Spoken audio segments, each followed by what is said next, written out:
luces, menos. Normalmente estábamos siempre llenos, más de 100, ¿no? Bastantes alumnos.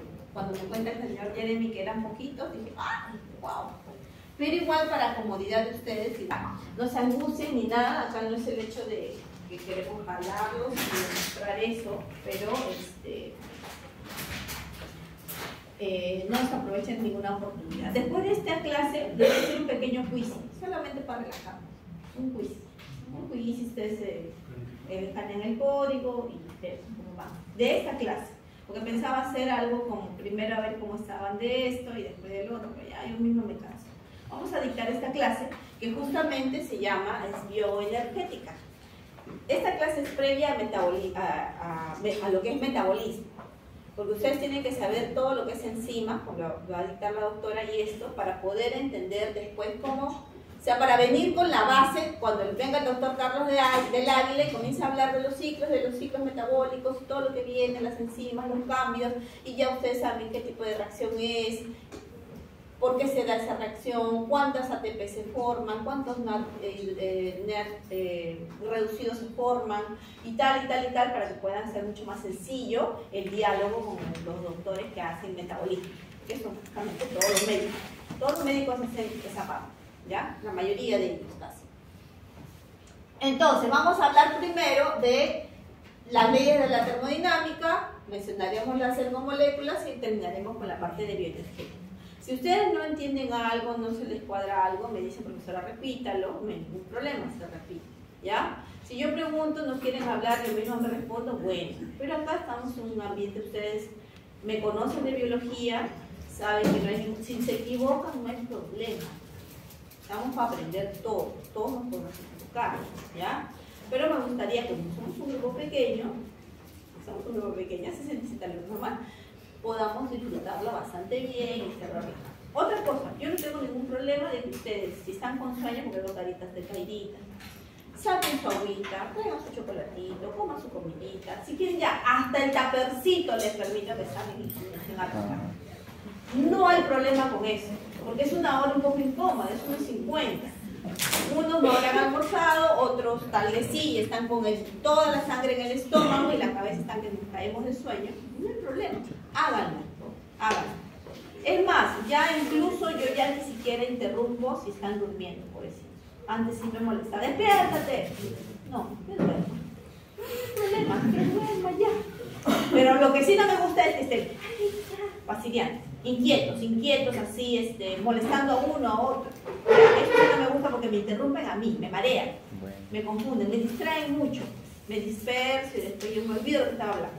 Eso nomás, ¿ya? O sea, las cosas van cambiando, uno va envejeciendo y se reblandece más. Aunque no lo crean, porque por ahí cuando me hablan del doctor Bravo, ya aunque no lo crean, el doctor Bravo ya no hace tanta gala de su apellido, ¿eh?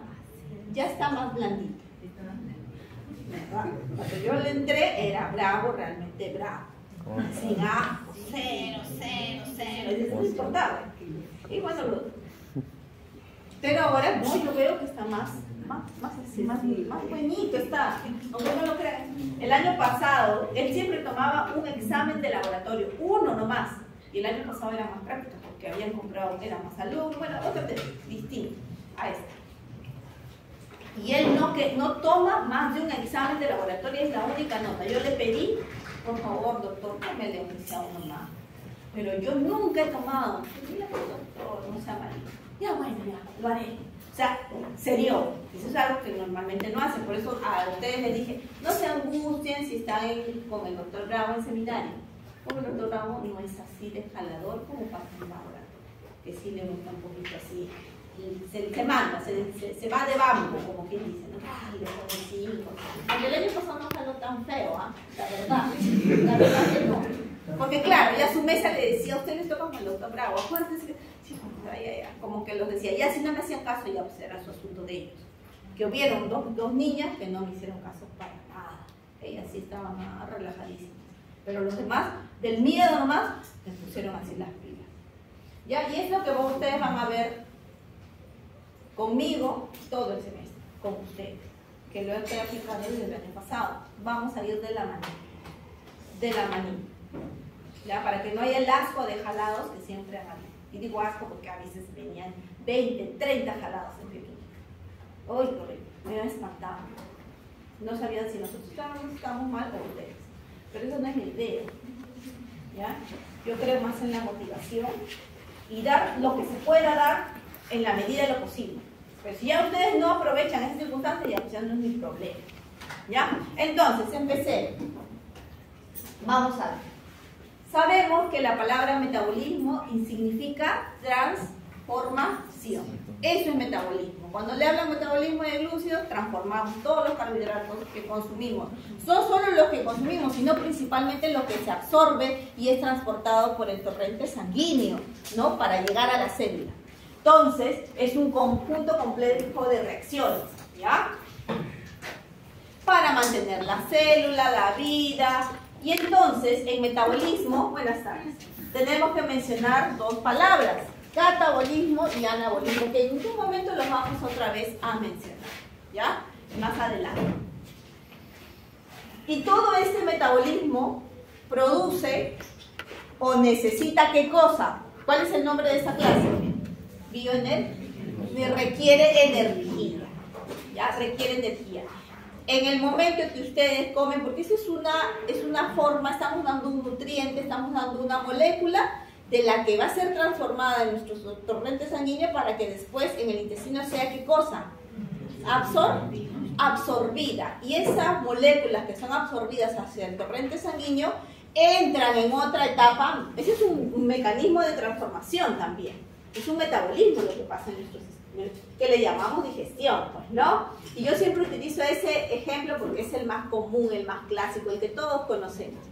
Pero una vez que se absorbe, va a entrar esas moléculas a otros mecanismos transformadores metabólicos. Mucho más precisos, ¿no es cierto? Más específicos, dentro de la célula.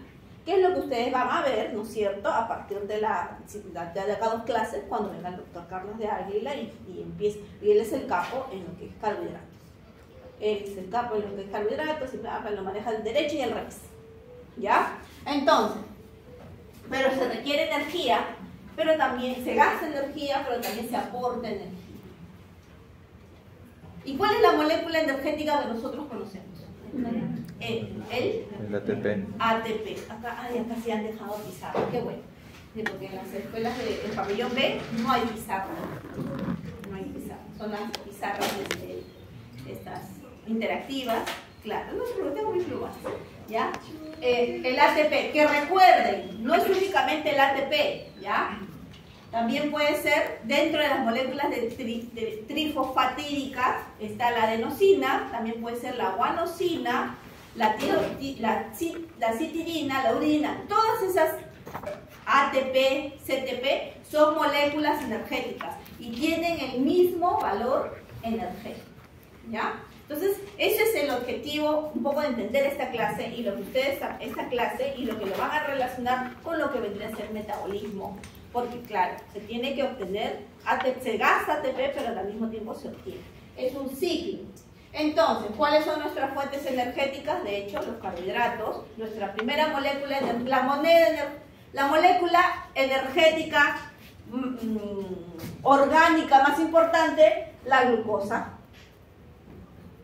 Ocurre la glicólisis, se forman piruvatos, se transforma en acetilcoenzima A, y en cada proceso hay formación de ATPs, gasto de energía y también formación de ATPs. Esa acetilcoenzima A entra al famoso ciclo de Krebs, la cadena de transporte de electrones, bla, bla, bla, fosforilación oxidativa, forma ATPs, ¿no? Y es la primera molécula energética. Los carbohidratos que, ¿cuánto aproximadamente? Yo sé que ustedes lo saben. ¿Cuánto aproximadamente uno debe consumir de carbohidratos en nuestra dieta? ¿Más del 50%? ¿Menos del 50%? ¿Menos, creen? ¿Menos del 50%? ¿O un poquito más? Un poco más. Estamos hablando que es nuestra primera fuente. El cerebro está formado por lípidos, ¿no? Principalmente, pero lo que justo venía de dictar clase de enfermería, justo lo que gasta más, ¿qué cosa es? ¿Proteínas, lípidos o carbohidratos? La glucosa, ¿no es cierto? Y eso es un ejemplo muy claro. Ustedes de acá han venido en la mañana, han desayunado, pero al mediodía les da hambre. Ahorita tienen hambre, más tarde van a tener hambre. Llegan a su casa y siguen con hambre. Están estudiando y siguen con hambre. 2 de la mañana, 3 de la mañana, no entiendo, necesito comer. Chocolate. Abren su cuarto, salen, hacen bulla en la casa porque son los que están despiertos. Mamá y papá ya deben saber eso, que ustedes no duermen. Tranquila, ¿no? Mamá y papá ya saben que ustedes no duermen, médicos. ¿Cuándo van a los migrantes? La carrera no les permite, ¿no es cierto? Y salen a la cocina. Ay, ese es Constanza, se llama usted, ¿no? ¿Cómo le dirán en casa? ¿Connie o Constanza? Constanza, pues está estudiando. Se ha ido a la cocina a comer el plátano. Ay, yo no sé esta chica. Pero es porque, claro, no, puede ser, no sé. Se ha ido a servir su jugo. ¿A qué hora te vas a ir a dormir? Dice el papá. Ya. Lo otro, ahí está el gatito y los lípidos. La segunda fuente de energía, los lípidos. Y esta, vamos a ponerle así, ¿ya? Porque ustedes lo van a ver en metabolismo de glúcidos, primero en carbohidratos y metabolismo de lípidos con el doctor. La glucosa es la molécula que más rápidamente se utiliza, se utiliza para tener energía. Pero la que nos da más energía, pero se utiliza, es un poquito más largo, son los lípidos. Va a haber un proceso, no sé si está por acá, llamado beta-oxidación. ¿Qué dice aquí? Los lípidos es una fuente de energía de reserva, ¿no? Son mucho más densos energéticamente. ¿Por qué? Porque recuerden que los lípidos están formados por los ácidos grasos principalmente, ¿no? Es el ácido graso COH, ¿no es cierto? Porque es un ácido y ¿se acuerdan de esta imagen? ¿Qué es esto? Es la cadena carbonatada del ácido graso, que puede ser saturado o insaturado, o sea, insaturado con varios enlaces. Y en cada 2 moléculas se realiza un proceso de la famosa beta-oxidación para formar acetil-CoA, acetil-CoA, que al final va a entrar ¿a qué? Al ciclo de Krebs. Fuente del ciclo de Krebs. Entonces nos va a dar una gran producción de ATPs, pero no va a ser tan inmediata como pasa con el carbohidrato, que es así, veloz. Llega la glucosa, la insulina se eleva, ¿no es cierto? Eso vamos a explicarlo en el laboratorio. Se pega a su receptor, se abren los transportadores, entra la glucosa y empieza a producirse la glucólisis. Y todo el evento que hemos mencionado con la fuente de energía. En los lípidos no pasa eso, por eso dice de reserva. Sin embargo, existe el proceso llamado oxidación de lípidos, que es la famosa beta-oxidación. ¿Ya? ¿Para formar qué? Acetilcoenzima A, que va a entrar al ciclo de Krebs. Y claro, los lípidos, bueno, obviamente los lípidos también participan en la formación de estructuras, en membranas. Eso no lo vamos a tocar mucho aquí porque eso ya lo vieron en la parte biológica. Aquí nos vamos a centrar en la parte bioquímica, bioenergética. ¿Ya? No digo que no estén relacionados, porque eso es lo que a veces nos confunde. Todo en realidad en la vida, todo en la vida está hace match, se traslapa, interacción. ¿Ya? Y la siguiente, que he puesto al panzoncito comiéndose su hot dog. Y le puse el hot dog, ¿por qué? Porque representa la carne, ¿no? Y la carne, me falta otro, la proteína, que muchas veces tendemos a no saber cuánto consumir, o si qué consumir, o si nos va a servir para consumir, o si la estamos consumiendo o no, ¿ya? Es básicamente una fuerte energía, pero en situaciones de emergencia.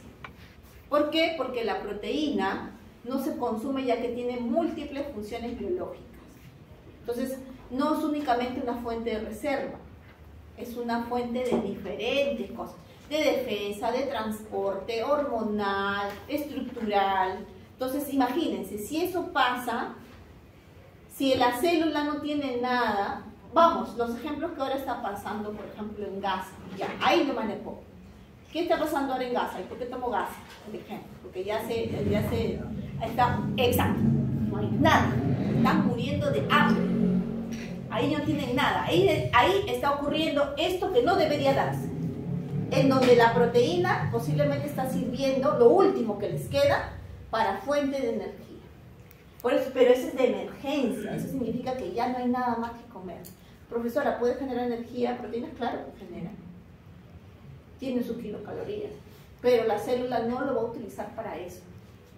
Sin embargo, debemos tener en cuenta que desde el punto de vista bien, pobrecitos esos dos niños, ¿no? Ya la gente que se está muriendo de hambre, está terriblemente mal la situación.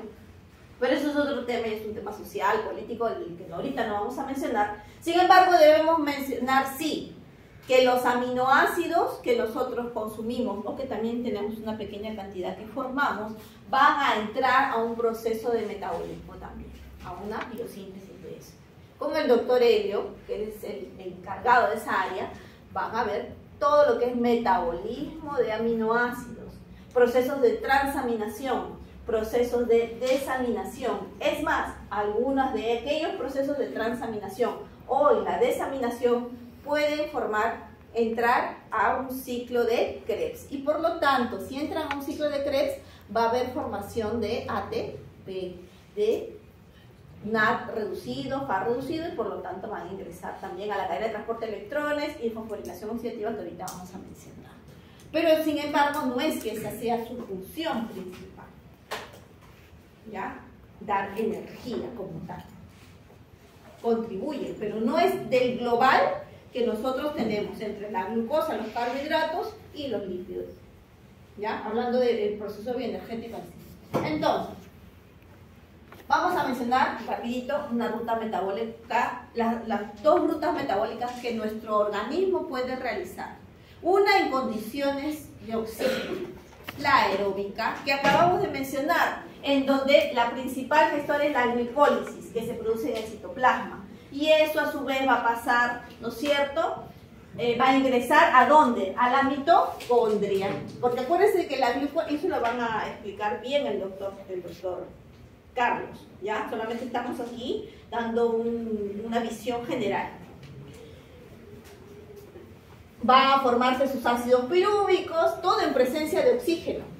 Se va a transformar esos ácidos pirúvicos o piruvato en ¿qué? Acetilcoenzima A. Y esa acetilcoenzima A está dentro de ¿dónde? De la mitocondria. Va a llegar a la matriz mitocondrial para iniciar ¿qué cosa?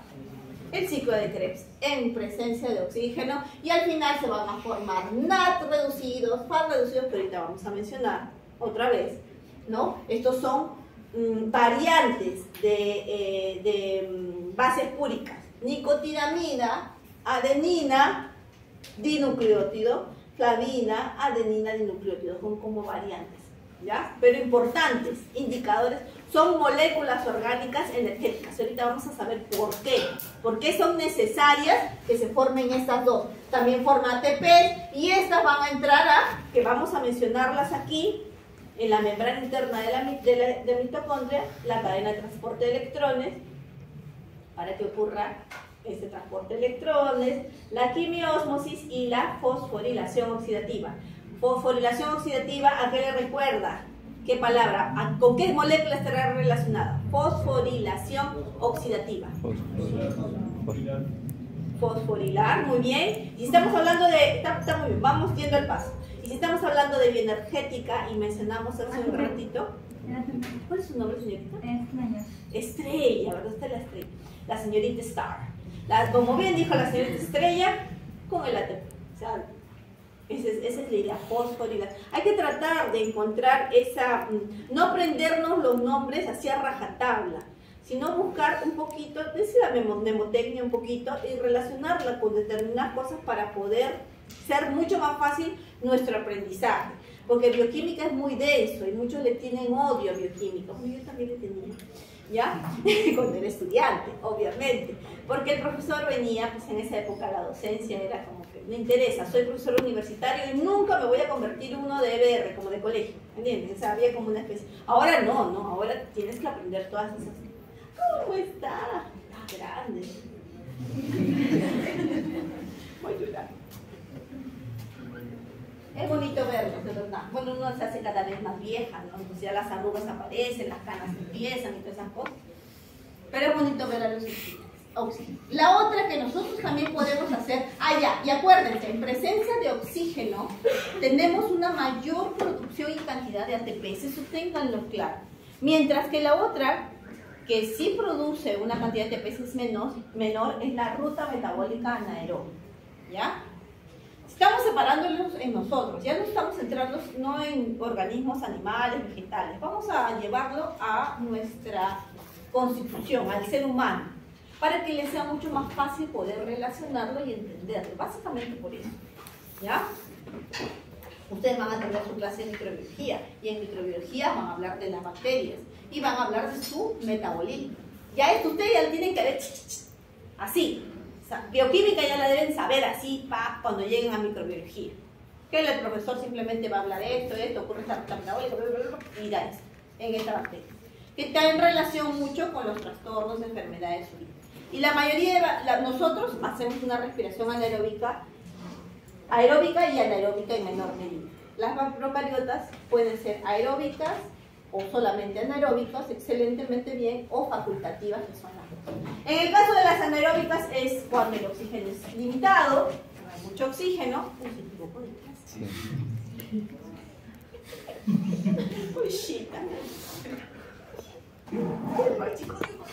Bien. ¿Cuáles son estas? Durante ese proceso, como no hay oxígeno, y eso lo van a mencionar también en metabolismo de glúcidos, no lo vamos a tocar mucho, se va a producir un gasto, o mejor dicho, va a producir una baja cantidad de ATPs, pero se va, en el caso de la fermentación láctica, ácido láctico, que es lo que lo podemos relacionar o ver cuando nos da calambres, ¿no? Ahí se produce una cantidad de ácido láctico, no calentamos el músculo, no ingresa oxígeno y pues simplemente la glucosa igual se va a tener que descomponer, ¿no? Ya no se lleva a cabo una glicólisis como tal, sino entra en una fermentación. Y en algunos casos, como en el caso del bacteriano, ya no se da una fermentación láctica, sino más bien una fermentación alcohólica, ¿no? Por eso, aunque genera menos ATPs en comparación con el aeróbico, es esencial para energizar, claro, rápidamente a la célula. Ahora, la acumulación de ácido láctico es típicamente temporaria hasta que se restablece el oxígeno. Y eso pasa mucho también con que en las contracturas musculares, los masajes, eso ya es una cuestión aparte, pero los masajes ¿para qué es? También para disminuir ese ácido láctico, ¿no? Dispersarlo para que no esté dentro de una zona y baje un poquito el dolor, porque eso es lo que genera también. Es un contribuyente también del dolor. Entonces, vamos a ver, tenemos acá la comparación de rutas. La ruta aeróbica requiere oxígeno, la otra no. La producción de ATPs en la ruta aeróbica, hablando de la glucosa en sí, pues es alta, llega a 36 a 38 ATPs, dependiendo de la célula, mientras que la ruta aeróbica máximo es hasta 2 ATPs, anaeróbica es hasta máximo 2 ATPs. En la ruta aeróbica, los subproductos agua y CO2, en el ciclo de Krebs se va a producir CO2, muy importante para las descarboxilaciones, para los procesos de construcción anabólicos de construcción de ultramoléculas. Por eso el CO2, no crean que es negativo, el CO2 también se utiliza para construcción, para procesos anabólicos. Mientras que en las anaeróbicas, pues el producto es ácido láctico y etanol. En las rutas aeróbicas, un ejemplo de los ejercicios prolongados, y una ruta anaeróbica ejercicios. La eficiencia de la ruta aeróbica más bien es alta comparada con la otra, ¿no? Ya eso creo que lo tenemos. Entonces, hasta ahí es como una introducción de esta clase, ¿no? Para no entrar de frente con las dos leyes, las leyes de la termodinámica. Hasta ahí, ¿alguna consulta, pregunta, inquietud o comentario? ¿Todo hasta ahí? Ustedes pueden tomar nota, grabar, no hay ningún problema, pero háganlo, porque el cerebro retiene un poquito nomás. No confíen tanto en su cerebro, nadie, ni el más sabioso, ni no creo que Steve Hawking confiara tanto en su cerebro. Hay que tomar nota, ¿ya? Es una recomendación, pero si no pueden grabar, porque después se les hace un mundo para estudiar, ¿ya? Yo sé que ustedes vienen de la virtualidad y a veces es un poco difícil. Pero no hay, esas son buenas costumbres para estudiar, ¿ya? Entonces mencionemos la ley de la termodinámica. Ustedes conocen una de ellas. La decimos siempre, en relación a la energía. En si está o no está. En relación a la energía. Termo es temperatura, dinámica es cómo se va llevando esa energía, como tiene un sistema, por si acaso, eso es la palabra termodinámica, es un concepto físico en realidad, ¿no? Acá esta parte es un poquito física, más que química, ¿ya? Porque termodinámica es una área de la física, ¿no? Que implica cómo en un sistema se va realizando, entrando o saliendo calor para realizar un trabajo. Esa es la verdad. Ese es un calor, es la energía, pues, ¿no? La célula es un sistema. Está cerrado y que tiene contacto con el entorno. Definitivamente va a recibir calor, va a sacar calor. Y todo ese calor va a transmitirlo en un trabajo. Para efectos de bioquímica, ¿cuál sería el trabajo? El metabolismo. Ese sería el trabajo. Y para efectos de bioquímica, el calor, ¿cómo se representaría? ¿De qué estamos hablando de energía? ¿Cuál era la molécula? El ATP o el GTP, por si acaso. Tiene el mismo valor energético. ¿Ya? Porque en la síntesis de proteínas, que van a tener una clase, un tema más adelante, casi al final, se requiere GTP. Pero es igual, tiene el mismo valor energético y se produce de la misma forma. ¿Ya? Pero yo les decía, ustedes conocen una de las leyes. La primera ley, la energía no se crea ni se destruye, solo se transforma. Esa es la primera ley de la termodinámica que se aplica acá. Va a ser transformada. Estas moléculas que estamos hablando en el metabolismo que van a sufrir transformación. No se va a perder, no se va a borrar, no se va a gastar. Se va a utilizar para otros ciclos metabólicos.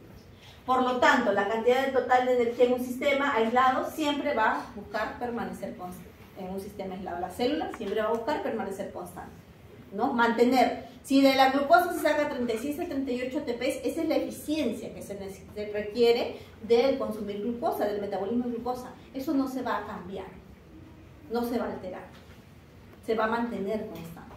Es lo que busca la célula, la eficiencia. Y la segunda ley tiene que ver con el desorden, la famosa, el término entropía. Así se llama. La entropía es como un desorden molecular, metabólico, que en todas reacciones se puede dar.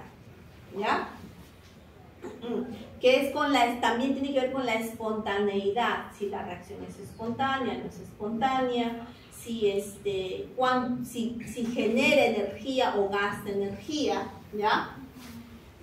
Y eso entropía con el tiempo, o sea, la célula, el metabolismo va a buscar el equilibrio, el orden, pero siempre va a haber un margen en donde, ahorita vamos a hablar de esa segunda ley, donde se va a generar un desorden a nivel molecular, en realidad a nivel energético. Y entonces entra el término de entropía, ¿ya? Y bueno, esa entropía es una medida del desorden o aleatoriedad de un sistema. Ahorita vamos a ver cómo se describe la entropía o la segunda ley de la termodinámica en términos matemáticos, o sea, en términos de calor, trabajo, energía y todo eso. Entonces, acá están las dos leyes. Empecemos con la primera ley. La ley de la energía no se crea ni se destruye, solo se transforma. Un sistema, volvemos a nuestra célula, al que se le somete un calor. Puede estar transferido por el entorno e ingresa, o bien que sale del sistema hacia el entorno. Ese calor, ¿se acuerdan que hace un ratito les mencioné? Va a provocar que se dé, ¿qué cosa? Un trabajo. Esta W significa trabajo, ¿no? Work. Es trabajo. Y se representa en física, ¿ya? Pues del calor. Y ese trabajo, como les dije, en bioquímica es nuestro metabolismo. Nuestros ciclos metabólicos. Sean catabolismo o anabolismo, lo que sea, pero eso sea. Ahora, esta primera ley de la termodinámica, donde dice la energía no se crea, no se destruye, solo se transforma, se representa en esta fórmula matemática, donde el delta de U es el cambio en la energía, hay un cambio en la energía interna del sistema. Y ese cambio de energía interna va a ser igual a la diferencia del calor que ingresa o sale del sistema, menos el trabajo realizado por el sistema cuando se le somete a este calor o energía. Puede ser positivo, puede ser negativo. Que sea positivo cuando ingresa al sistema, o sea, el sistema jala energía, necesita para hacer el trabajo. Puede ser que para realizar el trabajo el sistema tenga que liberar energía para poder realizar el trabajo. Entonces, si están ustedes viendo, es una relación de este sistema, o sea, vamos a hablar otra vez de la célula y su entorno, y el entorno, ¿ya? Entonces, acá hay algunos ejemplos. Vamos a ver. Esta molécula, ahí lo dice, ¿quién es? Ustedes la conocen. La glucosa, ¿no es cierto? Es una aldosa, ¿ya? Es una aldosa. Esta es la glucosa. Entonces, en varias diapositivas de esta clase vamos a mencionar mucho a la glucosa, ¿ya? Porque claro, la glucosa es, como vimos en la introducción, ese carbohidrato es del que más rápido se obtiene una buena cantidad de energía en presencia de oxígeno, e incluso en ausencia de él baja, pero se obtiene. Entonces vamos a mencionar mucho eso. Por ejemplo, un ejemplo de esto es cuando la glucosa ingresa a la célula. No estamos hablando de cómo ingresa, eso lo van a ver, como les digo, en metabolismo de líquidos. No vamos a entrar en ese detalle, pero sí vamos a hablar cuando ya la glucosa está dentro. ¿Qué va a ocurrir cuando está dentro de la célula? ¿Cuál es el fenómeno bioquímico que se produce para que la glucosa sea transformada? ¿Se acuerdan? La glucólisis en el citoplasma. ¿Ya? La glucólisis en el citoplasma. Sabemos que tiene una gran cantidad de energía esa pequeña molécula. Entonces, ¿qué va a pasar? Van a darse una serie de reacciones químicas. La glucólisis por lo menos tiene unas 6 o 7 reacciones químicas para que llegue a ser piruvato, ¿no? Y de ahí todavía va a transformarse otra vez a acetil CoA y así. Pero solamente en ese proceso de glucólisis, de glucosa a piruvato, hay una serie de reacciones muy importantes que se van a llevar a cabo. Entonces, lo que va a pasar es que se provoque la liberación del calor al sistema, ¿ya? No ingresa, sino va a haber liberación de calor en esa transformación, ¿ya? Ahora, de hecho, parte de esa energía de calor, que se libera al sistema, va a servir para realizar un trabajo. En este caso, la glucólisis nos va a permitir formar una cantidad de ATPs. Eso es lo que se forma, que es la moneda energética de la célula, para diversas funciones. Entonces estamos hablando que se libera energía, hay un calor del sistema que va a permitir realizar un trabajo. En el fenómeno de la glicólisis nada más estamos hablando, ¿ya? Por lo tanto, la glucosa que entra en la célula no va a desaparecer como tal. Bueno, en sí, pero no exactamente, sino va a ser transformada. Por eso dice, esa es la relación que ustedes tienen que hacer. La energía no se crea ni se destruye, solo se va a transformar. Esta glucosa va a ser transformada en otras formas de energía. En ese proceso que estamos hablando de glicólisis, después pasa de la glicólisis al ciclo de Krebs, está siendo transformada en otras moléculas para realizar un trabajo y mantener a la célula viva. Y bueno, esto, si hacemos la sumatoria, va a permitir que esto es un equilibrio. Por lo tanto, la cantidad total de energía se va a conservar. Y es solamente en este ejemplo estamos viendo que se cumple la primera ley de la termodinámica. Que la glucosa es transformada, libera calor, pero al mismo tiempo va a realizar un trabajo para formar ATPs. Entonces la glucosa ha sido transformada en otras moléculas de energía y por lo tanto se mantiene, cumple lo que dice la ley. La energía no se crea, no se destruye, simplemente está siendo transformada en un sistema aislado. ¿Ok? ¿Preguntas hasta aquí?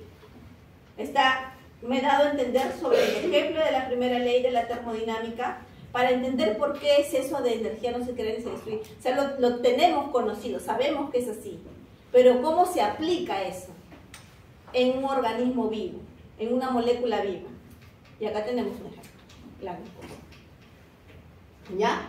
Entonces, ahora, ¿se puede cuantificar? Claro que sí, podemos cuantificar eso. Acabamos de ver una fórmula, ¿no?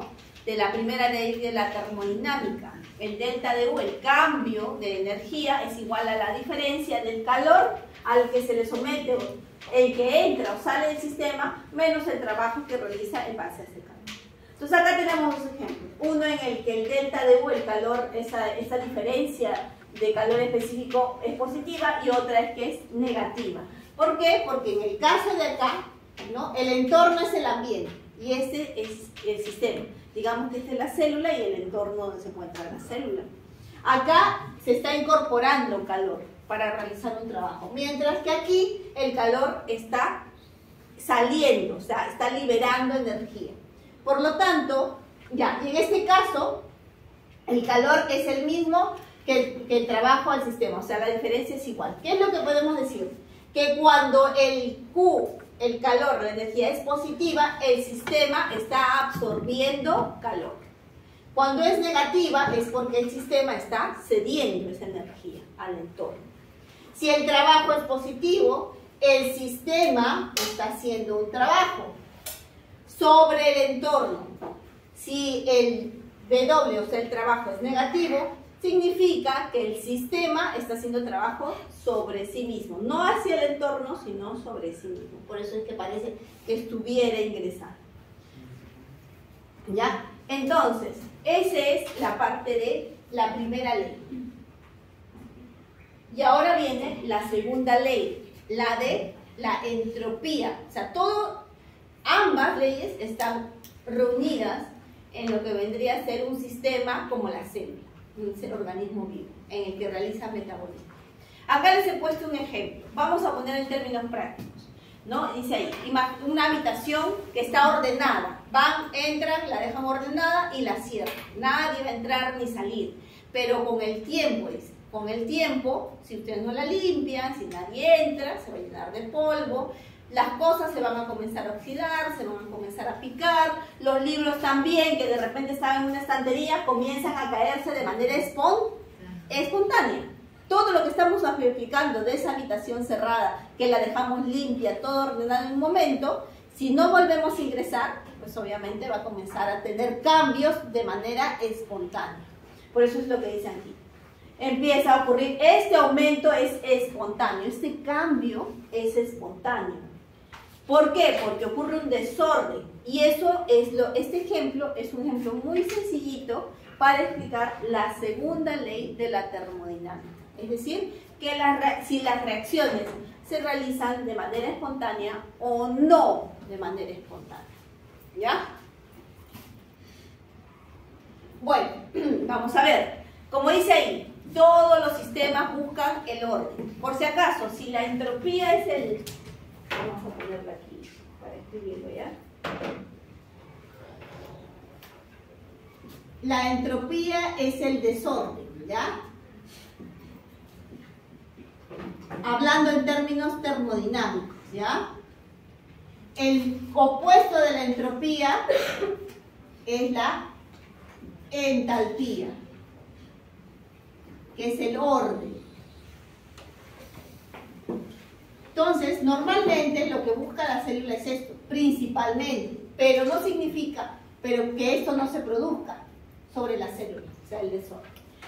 La letra S, en términos termodinámicos, es la que describe la entropía, y la letra H es la que describe la entalpía, por si acaso. Entonces dice, para mantener el orden se necesita gastar energía, de repente, bueno, acá estamos hablando de las proteínas.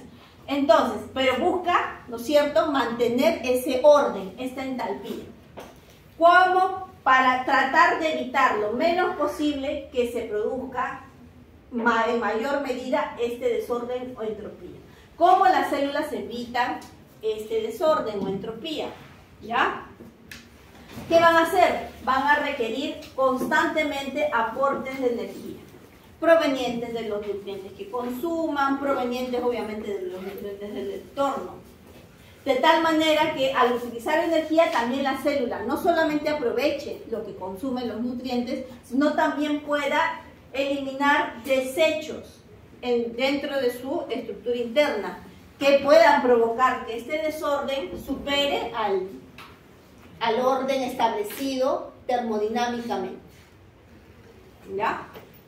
Ahora, sin embargo, como dice acá, la célula no va a violar la segunda ley de la termodinámica. Pareciera que la desafía porque está buscando a través de estos cambios metabólicos mantener el orden termodinámico, ¿no? La entalpía, ¿no?, en un alto grado.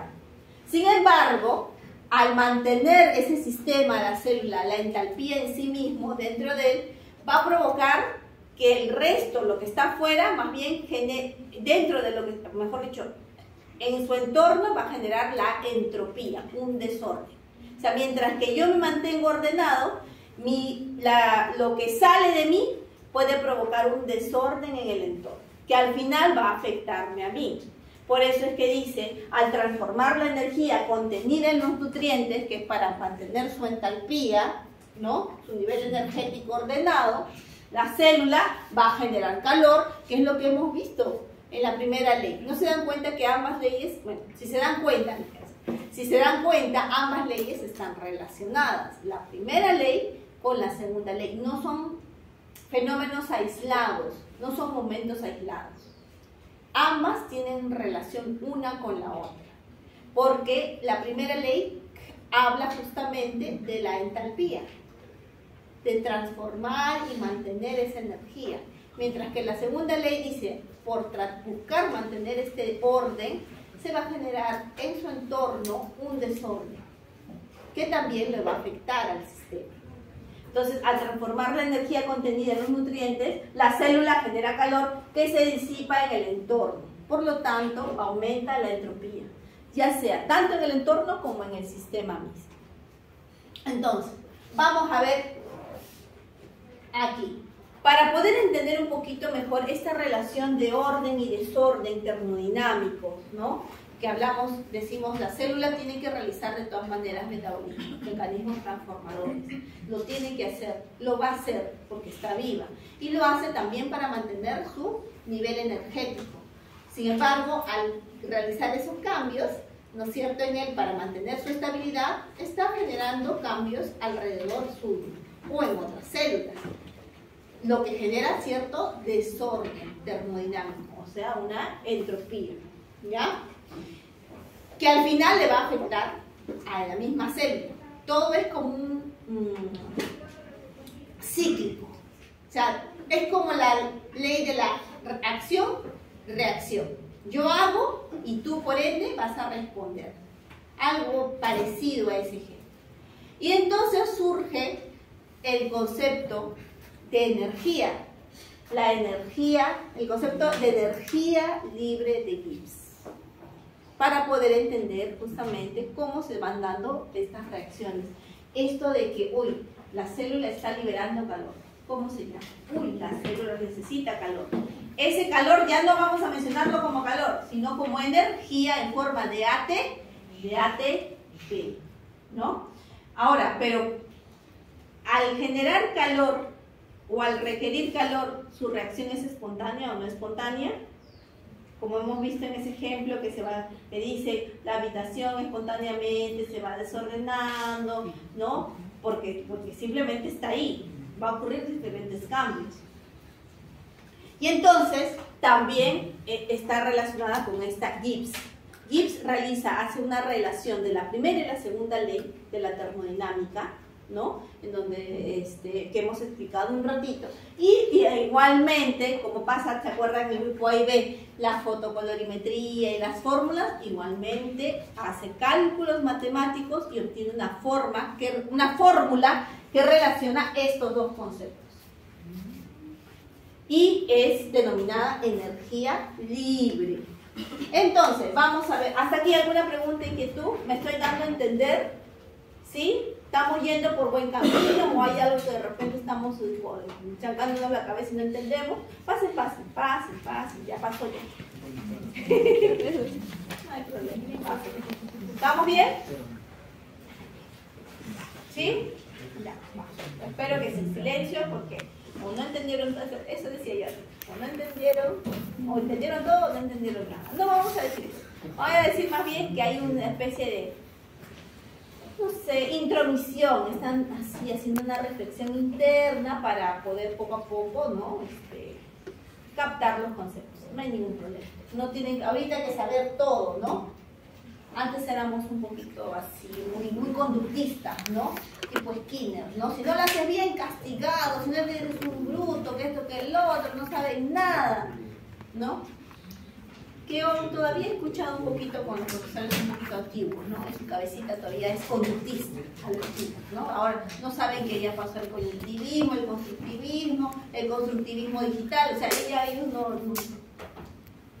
Yo sí sé porque he hecho mi doctorado en eso, por eso. ¿Ya? Entonces, y de ahí que ustedes me ven que parece que la profesora no parece profesora de universidad. Por ahí algunos me han dicho que parezco una mezcla de profesora de colegio con profesora de universidad. Algunos me han dicho, porque mi actitud no es la de un profesor universitario, muchas veces. Los tiempos cambian.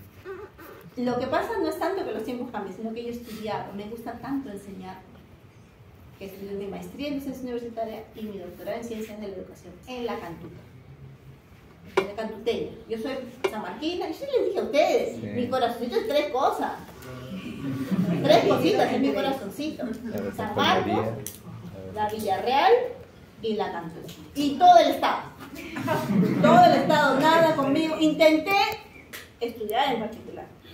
Fui a la universidad, creo que me averigué en universidades particulares, pero al final a mí me llama el estado, no sé. Así es. Y hice mi corazoncito ahí. Por los 3. Yo me siento de las 3 cosas, ¿no? Y muy agradecida con la vida, muy agradecida. Muy agradecida. Soy sanmarquina, pero muy agradecida con la vida, ¿no? Me dicen, oye, ¿trabajarías en la Villarreal San Marcos? Me iría por San Marcos y necesito la plata, pero si me dan a lo de elegir, me quedo en la Villarreal. Me gusta trabajar acá. Y he trabajado en San Marcos, no crean que no, sí conozco. Por eso lo digo. Bueno, sigamos. Entonces, vamos a hablar qué es la energía libre de Gibbs. Bueno, nos dice, ya ahora sí engloba todas estas 2 leyes. Ya no es únicamente verlo por separado. Yo les dije hace un ratito, el sistema, que es la célula, termodinámicamente se rige por estas 2 leyes. Pero estas 2 leyes fueron la base para que este científico, Gibbs, pudiera hacer todas sus investigaciones y sus estudios, cálculos matemáticos y físicos, obviamente, que ahorita les vamos a mencionar, porque si no nos vamos a volver loquitos, ¿ya? Para relacionarlo con ¿qué? Con lo que pasa en la célula, con las vaya, no hay problema, salen así en puntitas, no hay problema, pero regrese, ¿ya? Siempre digo, vaya, pero regrese, porque imagínense, ¿ya? Pues, ¿qué nos dice aquí? Indica cuánta energía está disponible para realizar un trabajo. ¿Cómo es la reacción? ¿Cuánta energía tiene la célula? ¿De cuánto dispone? ¿Se acuerdan que en un momento les dije 36, 38 ATP? Eso es lo que se busca de la glucosa. Menos y más no hay. Está en ese rango. 30 no. 48 tampoco. 36 y 38. Eso es lo que necesita la célula. Formar ATP para todas las reacciones metabólicas que se van a llevar a cabo después. Porque acuérdense que el metabolismo no solo es transformación, también es ciclo. Sale de uno, entra otro, y sale de acá, entra el otro, y así está vivo, ¿no es cierto? Tiene que realizar un ciclo. Entonces, es una medida de la capacidad del sistema para realizar un trabajo útil. Y acá ya entra otros conceptos sobre los que está, o mejor dicho, otras variables sobre las que está sometida el sistema. La célula también. ¿Cuáles? La temperatura y la presión. Entonces, vamos a decirlo, además de eso, de esa relación matemática, al tener un resultado que puede ser positivo o negativo, nos indica si la reacción es un proceso físico que ocurrirá de manera espontánea o ocurrirá de manera no espontánea. ¿Ya? Entonces, ¿ustedes qué piensan? La beta oxidación, esto de acá, para catalizar el ácido graso, ¿será espontáneamente o será no espontáneamente? ¿Qué piensan ustedes? Por lógico, utilicen un poquito la lógica, láncense nomás. Díganme, no hay problema. ¿Qué piensan? ¿No será espontánea? Espontáneo porque se da del metabolismo. Es más una reacción espontánea en este caso, porque al final cuando se requiere energía las reacciones van a comenzar a darse y se va a comenzar. La glicólisis será espontánea o no espontánea. Va a ser espontánea. Pero no significa que dentro de la reacción no haya momentos de reacciones no espontáneas. Lo que pasa es que van a haber reacciones espontáneas que reacciones no espontáneas dentro del metabolismo. En el ciclo de Krebs estamos viendo un ciclo donde ocurren varios cambios, ¿no es cierto? Dentro de ese ciclo es espontáneo. Sin embargo, pueden darse casos de reacciones no espontáneas. Sin embargo, como hay más espontaneidad en la producción de reacciones que no espontáneas, entonces se dice que la reacción es espontánea. ¿Ya? Es un poquito que pareciera un trabalengua, ¿no? Bla, bla, bla, bla, bla. Ahorita vamos a seguir analizando eso. Pero todo es en función de un dato, un valor, que se obtiene con la fórmula. Ya, bueno, vamos a hablar. ¿Por qué es importante saber la energía libre de Gibbs? Que se define como el delta de G. Ese es la energía libre de Gibbs. El delta de G. La diferencia de la energía libre de Gibbs. Por Gibbs, ¿no? Dice, ¿por qué? Dice, es para saber si la reacción es espontánea, está en equilibrio o no es espontánea. ¿Cómo sabemos si la reacción es espontánea? Si el resultado de la relación de la diferencia de las entalpías y las diferencias de las entropías en la que está involucrada la temperatura, ¿cómo nos sale el valor? Si sale negativo, o si sale positivo, o si sale cero. Si la energía libre de Gibbs sale negativa, la reacción es espontánea y ocurrirá por sí sola, sin necesidad de un aporte externo de energía. ¿Cómo pasa con la glucosa? La glucosa entra y ahí nomás glucólisis. En equilibrio, cuando el delta de G o la energía libre de Gibbs es igual a cero. Entonces el sistema está en equilibrio porque hay igualdades entre los productos y los reactantes en cuanto a energía. La sumatoria nos da cero. Por lo tanto, la entalpía y la entropía es la misma, cero, es igual. Y se cancelan, cero. Y no espontánea, cuando la energía libre de Gibbs es mayor, es positiva. Mayor a cero, es positiva. Entonces no hay espontaneidad. Significa que requerirá más bien un aporte de energía para que se produzca. Para que se produzca requerirá, no es que ingresan, no como pasa en la glucosa o la glicólisis, que apenas entra el citoplasma de la célula, pues se va. Entonces, ¿cómo es la fórmula de la energía libre de Gibbs? Se relaciona con otros términos termodinámicos. La entalpía y la entropía. Acá, como les digo, en la relación de ambas, de las primeras, tiene de base, de fundamento teórico, la primera y la segunda ley. Y entonces Gibbs analiza estos términos, los eleva a un sistema como la célula, como un organismo, y hace la relación en una temperatura y presión especial que influyen también en el sistema, y obtiene su fórmula. La energía libre de Gibbs va a relacionar la diferencia de las entalpías, las entropías y la temperatura en grados Kelvin. Ya, la delta de H es la diferencia o el cambio de las entalpías. Es decir, si hay calor que se absorbe o si hay calor que se libera, energía que se absorbe o energía que se libera. Ahorita vamos a mencionar eso. ¿Cómo se llama? Que tiene que ver con esa entalpía, la delta de H, la diferencia de las entalpías. El delta de S, que ese ya les mencioné, la entropía. Delta de S es el cambio de la entropía, que mide el desorden del sistema. Ya hemos aclarado, eso es la primera ley, la segunda ley. Y la otra es la temperatura, la energía libre de Gibbs, que se basa en una presión y una temperatura. La temperatura siempre está es la temperatura absoluta, es decir, en grados Kelvin. ¿Ya? Y surge esta relación. ¿Ya? Que más que se aprendan así esto, ay, cuál es la fórmula, ¿sí? Me interesa más que sepan si es positiva, si es negativa, qué tipo de reacción es, ¿es espontánea, no espontánea o en equilibrio?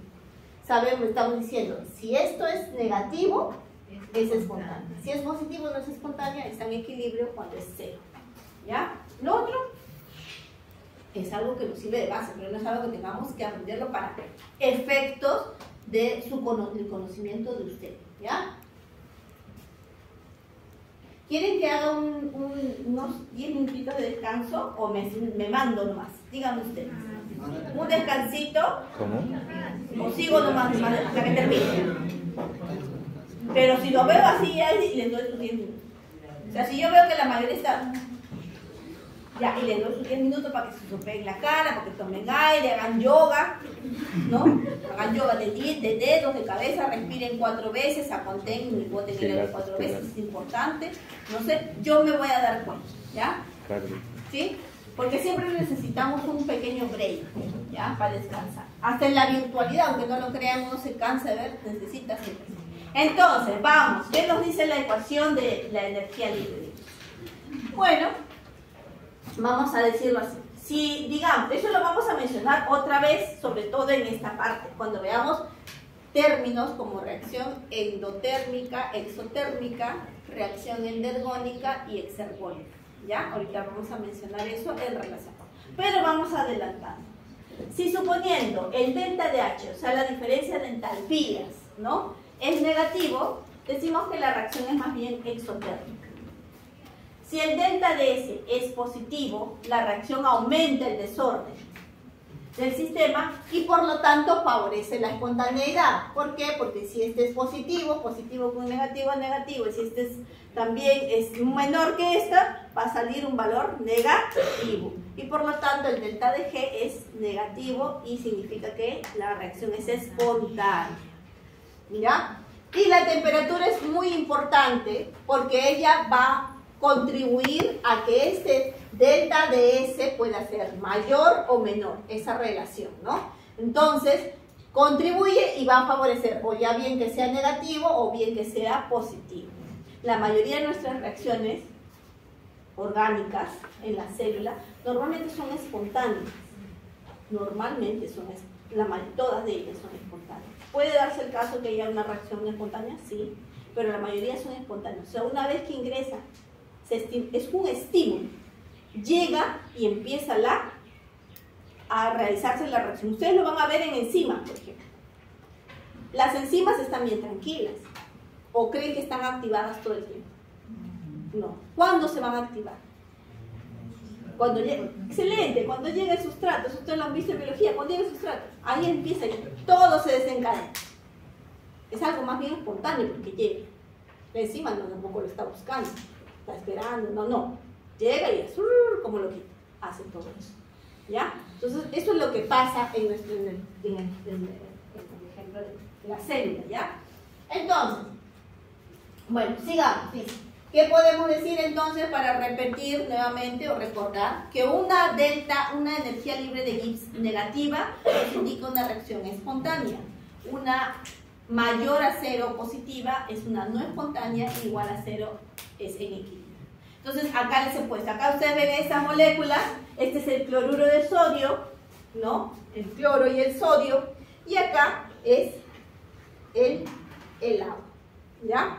Entonces, recuerden ustedes, esto significa que se está diluyendo.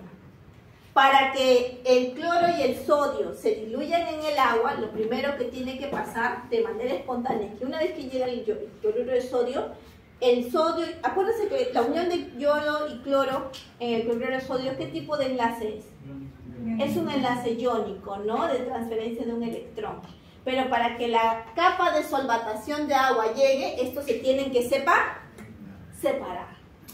Entonces apenas ya se separa. Y ahí pareciera que fuera una cuestión no espontánea, que lo es. Porque claro, tiene que emplear una fuerza para que esto se separe, para que se abra esa. Y luego de eso, el agua comienza a captar los iones dependiendo de si son positivos, porque el agua es una molécula dipolar, ¿no es cierto? Ya si es va a captar el sodio, la parte negativa del agua, y el cloro, la parte positiva, los hidrógenos. Y así como comienza a diluirse. Por lo tanto, dice, la reacción, este es el ejemplo, ¿no? Cuando se disuelve cloruro de sodio en agua, suele ser una reacción mayormente espontánea, ¿ya? Hay un mecanismo de entropía, ¿sí? Un desorden. En el momento en que la sal ingresa al agua, tiene que separarse. Desionizarse, podríamos decirlo así, para que las moléculas de agua puedan ingresar y captar todos los otros iones, y así se disuelve, ¿no? Para entonces dispersarse. Lo que hace este término, temperatura por el delta de la entropía sea positivo, pero mayor, ¿no es cierto?, que la entalpía. Pero recuerden, ¿qué dice la fórmula de Gibbs? La fórmula de Gibbs es que la relación de temperatura con delta de S es negativa acá. Entonces, aunque se vuelva esto muy positivo con la temperatura, este va a ser negativo. Así este sea muy positivo, este está más alto. Por lo tanto, al hacer la operación matemática nos va a salir que la energía libre de Gibbs es negativa. Y entonces, en el caso de la solución del agua, cuando se solvata o se disuelve del cloruro de sodio, cuando se disuelve en el agua, es una reacción espontánea, donde la diferencia o la delta de G es menor a 0, es negativo. ¿Ya? Ahora, vamos a ver un resumen de eso que estamos hablando. ¿Cuándo es una reacción espontánea y cuándo nunca es espontánea y cuándo puede ser espontánea a temperaturas bajas o temperaturas altas? Siempre va a ser espontánea cuando la diferencia de entalpías va a ser menor a 0 y la diferencia de entropías mayor a 0. Eso va a permitir que en la reacción, ¿no?, en la fórmula, el delta de G nos salga negativo. ¿Cuándo va a ser espontánea? Si las temperaturas son bajas. Si es baja la temperatura en grados Kelvin y si el delta de H es menor a 0 y el delta de S es menor a 0. Cuando todo es negativo, es espontánea, siempre y cuando la temperatura en grados Kelvin sea menor. ¿En qué momento no va a ser espontánea? Ahí es el caso inverso a este de acá. Si acá el delta de H es mayor, para que no sea espontáneo, es menor a 0. Para que no sea espontáneo, el delta de H tiene que ser mayor a 0. Y acá el delta de S es mayor a 0 para que sea espontánea. Entonces, para que no sea espontánea, o sea, positiva, el delta de la entropía va a ser menor a 0. O sea, siempre el H va a ser mayor que la entropía y acá el H va a ser menor que la entropía. En este caso particular será espontánea. Y si ustedes se dan cuenta, todas las reacciones que se llevan a cabo en nuestras células, la mayoría, todas, no importa si la temperatura es alta o baja, ¿qué son? Son reacciones, por eso les decía de acá, del ácido graso, les decía la glucosa, les hablamos de la desaminación y transaminación, todas esas reacciones que son espontáneas. Pero puede ocurrir que dentro de todo ese ciclo metabólico, por ejemplo, de la transaminación, haya reacciones no espontáneas, sí, pero es menores que las espontáneas. Por lo tanto, decimos, al haber más espontáneas que espontáneas en ese ciclo metabólico, decimos que todas las reacciones son espontáneas. Y eso hace que se mantenga, ¿qué cosa? El equilibrio energético, o sea, permanece la entropía, pero es menor que la entalpía o el orden, en términos termodinámicos, claro está, ¿no? Y bueno, es espontánea cuando es mayor a 0 el delta de H, el delta de S mayor a 0, a temperaturas altas o bajas, no importa, es espontánea. ¿Sí? Vamos a ver la respiración celular. La respiración celular, ¿cuál es el objetivo de la respiración celular? Formar ATP. Acuérdense, una buena cantidad de ATP. Recuerden nuestras primeras diapositivas, hablamos de la respiración, el metabolismo energético aeróbico y el anaeróbico, ¿ya? Entonces, la glucosa pasa por, como es en presencia de oxígeno, decimos que todo este fenómeno de glucólisis, de ciclo de Krebs, es porque la glucosa se ha oxidado, ¿no? Esa es una serie de reacciones. ¿Para qué? Para producir ATP al final, ¿ya? En toda mayoría de estos pasos, la de energía libre de Gibbs, que es negativa, es espontánea, es negativa, siempre, ¿ya? Bueno, lo que significa que la reacción es espontánea y libera energía. Ahorita vamos a mencionar sobre cómo se llaman estas reacciones, ¿ya? en un momento del proceso del cambio, de la oxidación de la glucólisis en el metabolismo de la glucosa, de la oxidación de la glucosa en el metabolismo de esta, puede ocurrir que se presente una reacción no espontánea. ¿Cuándo qué? Cuando se sintetiza ATP a partir de ADP y fosfato inorgánico. Ahí, esta diferencia de delta de H y de delta de G se vuelven positivas. Ahí es no espontáneo. Sin embargo, debido a que todos los procesos se acoplan a reacciones de delta de G, o sea, porque en cada paso de estas reacciones de la glucólisis hay energía libre que se va midiendo. Pero en la mayoría de ellos son valores menores a 0, o sea, son negativos. Por lo tanto, vamos a decir que la oxidación de glucosa, a pesar de que tiene un valor no espontáneo, un valor de delta de G positivo, pero habiendo casi la mayoría de ellos negativos, energías de libre negativas, decimos que la oxidación de glucosa termodinámicamente es favorable, siendo una reacción, ¿qué cosa? Espontánea. Y normalmente es lo que buscar hacer una reacción espontánea para ser termodinámicamente favorable, ¿no? Para que no se consuma, para que se cumplan al final las leyes, y van cumpliéndose las leyes, para que no haya esa pérdida de energía, sino que se reutilice, se reinvente, se reintegre a diferentes sistemas. Entonces lo que van a ver acá en metabolismo es eso, transformación y ciclos hasta gastar los ciclo por acá, ciclo por allá, ciclo por aquí, ciclo por acá. Eso es lo que van a ver en todo el curso de bioquímica, que se lo tienen que aprender bien, porque de alguna manera, ¿saben por qué? Porque en cada paso de reacción pues, hay una enzima o un producto, y si esa enzima no está, y si ese producto no está, ¿no creen que eso puede perjudicar a la célula, al tejido, al sistema y al organismo? ¿No piensan eso? Por eso es que se lo tienen que aprender. Yo sé que es pesado y feo, pero por esa razón.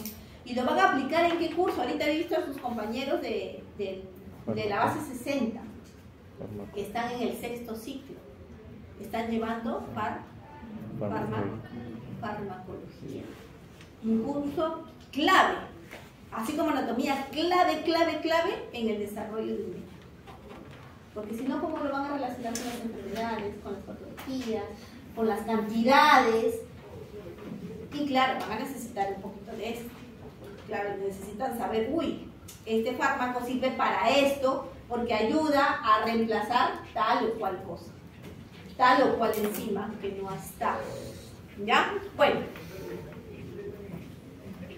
Sigamos. Entonces la parte 2, bioenergética. Ahora sí vamos a hablar de la bioenergética con sus nombres y sus apellidos. Los nombres de las reacciones que están, ¿no es cierto?,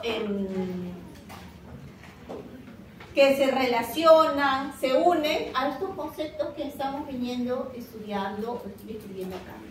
Energía libre, de Gibbs, entropía.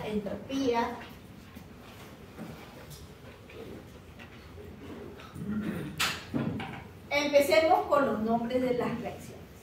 La primera, endotérmico. Creo que ustedes han escuchado hablar de estos nombres, endo y exo. Endotérmico significa que una reacción absorbe energía en forma de calor del entorno. ¿Ya? En este caso, a nivel gráfico, vamos a ver que hay, acuérdense, en una reacción hay reactantes y productos, ¿cierto? Reactantes y productos. En el caso de las reacciones endotérmicas, los productos, la energía de los productos van a ser mayor que la energía que proporcionan los reactivos o reactantes. ¿Sí? Cuando absorbe energía, el entorno tiende a disminuir su temperatura, se enfría porque ha jalado energía. La reacción endotérmica tiene que ver con la entalpía, el delta de H, y siempre tiene un valor positivo. ¿Ya? Bueno, acá le hablan, es más que nada las reacciones son más un fenómeno físico, por eso les he puesto ese ejemplo. La fusión del hielo, para que el hielo cambie de estado va a requerir calor. De sólido a líquido, pues le metemos calor y entonces es una reacción endotérmica donde el delta de H, el delta de la entalpía es positivo. Recuerden esto, para que vamos a hablar de otro concepto más adelante. ¿Ya? El otro es el que ustedes también conocen, exotérmico, el que libera calor hacia el entorno. Entonces, si en el primero la energía de los productos es más grande que los reactantes, en este exotérmico es al revés. La energía de los reactantes suele ser mayor que la energía de los productos. ¿Ya? Si está liberando calor, significa de que está liberando energía, perdón, en las reacciones exotérmicas, significa que va a provocar que el entorno se caliente, aumente pues, de energía, porque está liberando esa energía, ¿no? De mí sale. En la endotérmica, el delta de H o delta de entropía era positivo, pero en la exotérmica es negativo. Pero es exotérmica en relación a la entalpía. Miren, para poder hacer la separación con el otro concepto que vamos a ver en un ratito. Bueno, la combustión de la madera, se quema madera, libera calor. Estamos viendo que acá los ejemplos son más físicos, ¿no? Más físico-químicos que biológicos en sí, pero están en relación con nuestra célula. ¿Por qué? Porque ahora les voy a mostrar esta gráfica. Una de estas, la próxima semana, la profesora Yarlequet se los va a mostrar. ¿Qué es esto? Esta es la gráfica clásica que se produce en la reacción enzimática, donde la energía de los reactantes liberados es mayor que la energía de los productos que se forman. Obviamente ella ya les va a explicar, ¿no?, qué es la energía de activación. El concepto real de la enzima es una proteína que aumenta la velocidad de reacción disminuyendo esta energía de activación, ¿ya? Y el delta de H es positivo. Las reacciones endotérmicas, en cambio, son donde la energía de activación, la energía de los productos es superior a la de los reactantes. Miren, y esa diferencia hace que este delta de H o delta de entropía sea negativo. Exotérmica libera calor, endotérmica necesita calor en función a la entalpía, ¿ya? Pero ahora hay un concepto un poquito más elevado, que es el que se aplica mucho más. Bueno, acá está una tabla, ¿no? Para que reacción endotérmica absorbe calor, exotérmica libera, energía productos, los reactantes de los productos en la endotérmica es mayor de energía que en los exotérmica. El efecto, bueno, en la endotérmica jala energía, enfría el entorno, en la exotérmica libera energía, lo calienta. La delta de H, el delta de entalpía en las reacciones endotérmicas son positivas, mientras que en las exotérmicas son negativas, ¿ya? Bueno, entonces vamos a hablar de las reacciones exergónicas y endergónicas. Acá engloba a lo que hemos mencionado de entalpía, y si engloba la entalpía y la entropía, significa que ya no estamos hablando únicamente de entropía, sino de la energía libre de Gibbs. Porque al final los conceptos son muy parecidos. Miren, las reacciones exergónicas, dicen, una reacción exergónica es aquella que libera energía al entorno. Pero profesora, ¿es igual que la exotérmica? Pues, ¿o no? ¿O no? O sea, que en el concepto en sí, ¿qué le parece? Parece igual, ¿no es cierto? Que porque la exotérmica, hemos dicho, libera energía, calor. Y en la exergónica estamos diciendo lo mismo. Pero acá entra otro tema, que es la espontaneidad de la reacción. En las reacciones exergónicas entra el concepto de energía libre de Gibbs, en donde para ser exergónica la energía libre de Gibbs debe ser negativo. Es decir, una reacción exergónica es espontánea, ¿no? Son reacciones espontáneas que ocurren de manera natural. La energía liberada puede ser utilizada para realizar un trabajo, como por ejemplo, impulsar otras reacciones. Por eso le digo, ya exergónico y endergónico ya no tiene que ver tanto con la parte física, como hemos visto, combustión, combustión de la madera, cambio de estado del... No, ya reacción exergónica y endergónica ya tiene que ver con un sistema, ¿no? Con un sistema vivo. porque ya no relaciona únicamente la entalpía, sino todo el proceso del sistema, la entalpía, la entropía, la temperatura, es decir, la energía libre de Gibbs. Si es espontáneo o no es espontáneo. Entonces dice, en una reacción exergónica, esa energía liberada va a ser utilizada para realizar nuestro trabajo. Acá ya entramos a la parte metabólica en sí, a los ciclos metabólicos. Y mantener otros procesos celulares. Entonces, una reacción exergónica, la respiración celular, para que la glucosa se descomponga para formar CO2 y agua. Exergónico. Lo otro, endergónico. También volvemos a la parte de endotérmico. El endotérmico es una reacción que capta energía de afuera hacia adentro. Y endergónico también nos dice eso, que absorbe energía del entorno. Pero ya no es únicamente con la entalpía, ¿no? Sino va a ser con toda la energía libre de Gibbs, la parte del orden y el desorden del sistema. Una reacción endergónica tiene un delta de G positivo, ¿ya? Y generalmente, son las reacciones no espontáneas, no son espontáneas, ¿ya? Generalmente, una reacción endergónica está acoplada con una reacción exergónica. ¿Se acuerdan hace un momento que les dije? La glucosa, en el ejemplo, ¿no? La oxidación de la glucosa todas son reacciones espontáneas. Pero en algún momento hay una reacción no espontánea. O sea, estas reacciones endergónicas están acopladas a reacciones exergónicas. Por ejemplo, la fotosíntesis, donde la energía luminosa es utilizada para convertir a este CO2 y agua en su alimento, en la glucosa. Eso es una reacción más endergónica. Un proceso que requiere aporte de energía. ¿Preguntas? Bueno, y acá está un resumen. ¿Preguntas? ¿Ninguna? Les voy a dar unos minutos, ¿ya? Porque les voy a decir 10 minutos, ¿ya? 10 minutos nada más. Vayan, sópense la cara, tomen aire.